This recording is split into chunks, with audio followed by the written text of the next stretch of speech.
I'd like to introduce our next speaker today. But before that, I would like to introduce Praveer as the evaluator for our second speaker today. I request Praveer to please read out Amol's speech objectives. Good evening, guys. So Toastmaster Amol will be delivering his level 3 P2 speech, and the purpose of this speech is to practice using a story within a speech or giving a speech that is a story. Timer, be advised, the time limit is 5 to 7 minutes. Over to Toastmaster Raj. Thank you so much, Praveer. Our next speaker, Amol, is a finance professional working in a payment service company. He is a Delhiite staying in Gurgaon from the last 7 years. In his spare time, he loves reading books and spending time with his two cute daughters. I asked Amol his favorite thing about socializing, and he said it helps him in learning new perspectives and getting to know new people without the burden of being judged and in judging to other people.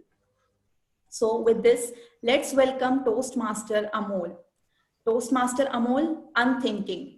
Unthinking Toastmaster Amol. Over to you. It was the month of August, just before Independence Day. I was 11 years old, and my favorite pastime was to go out and fly kites.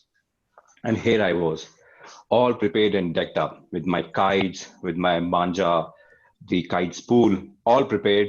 I went out, and there was this huge park in front of my house. As I entered the park, what did I see? I saw Raju and Ashu. Now, Raju and Ashu were the twin brothers in our colony.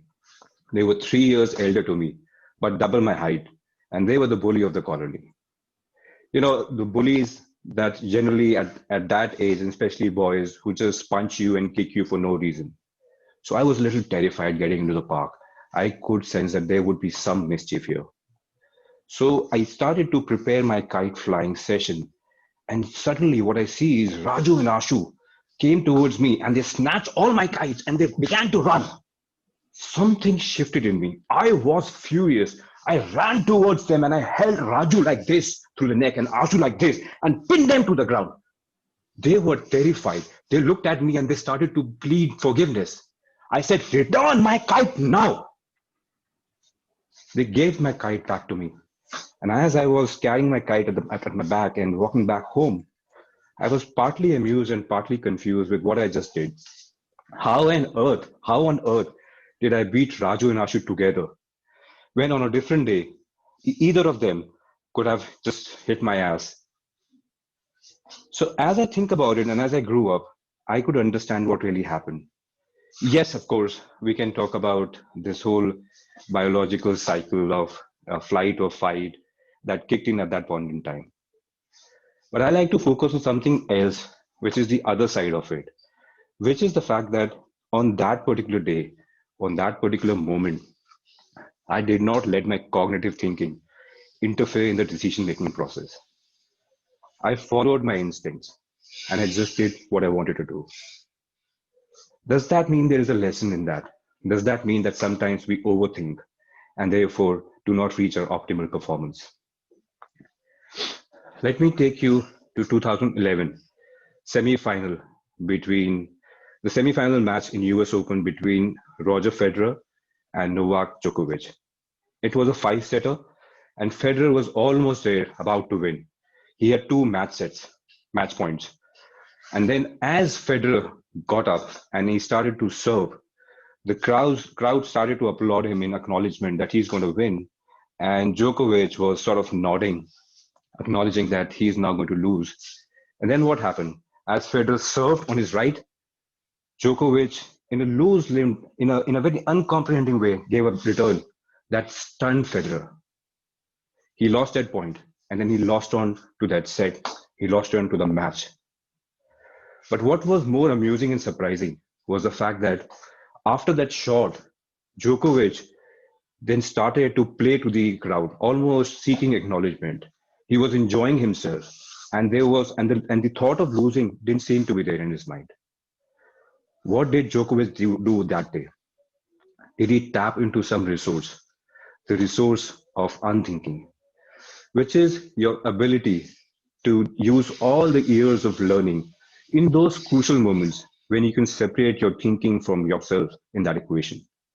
That's what Djokovic did that day. I remember as a child, it's just in front of my house. There used to be this road, and then after the road, there were these curbstones that separated the road from the houses. And I used to walk on those curbstones, balancing myself very easily, breezily, over so many meters, and never used to fall. But one day, I went to this park around the house, which had this huge tank, which was 100 feet down.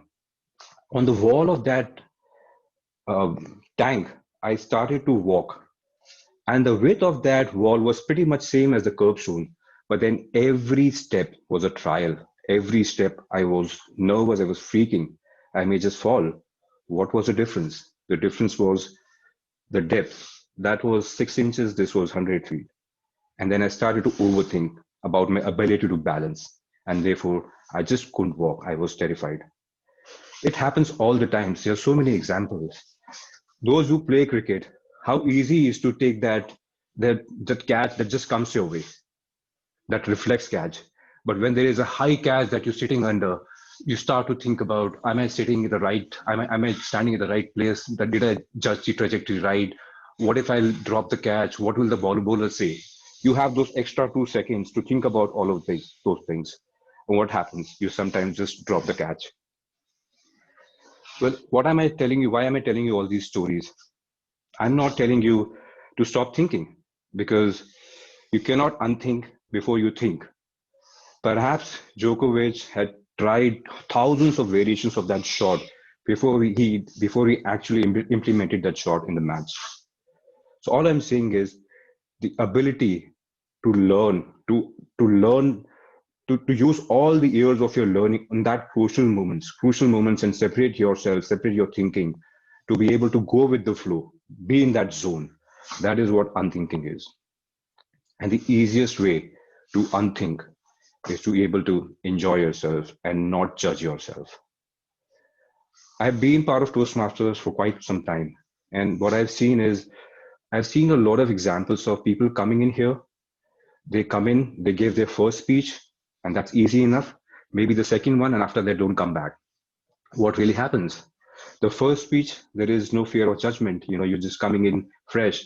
And as you give your first speech, people applaud you. You tend to know people, and you tend to build that reputation in your mind that now I need to live up to my standards, and you start to overthink. And that's where the fear starts to build after sometimes after first speech. So my only suggestion to you is go out and enjoy yourself. Man is a thinking animal, but the best things happen when man is not thinking and calculating. Thank you. Over to you, Toastmaster.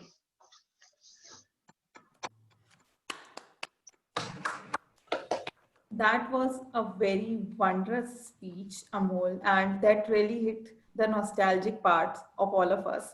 That is, we all walked on the curbstones when we all were children, and I am sure almost all of our participants could relate to that really.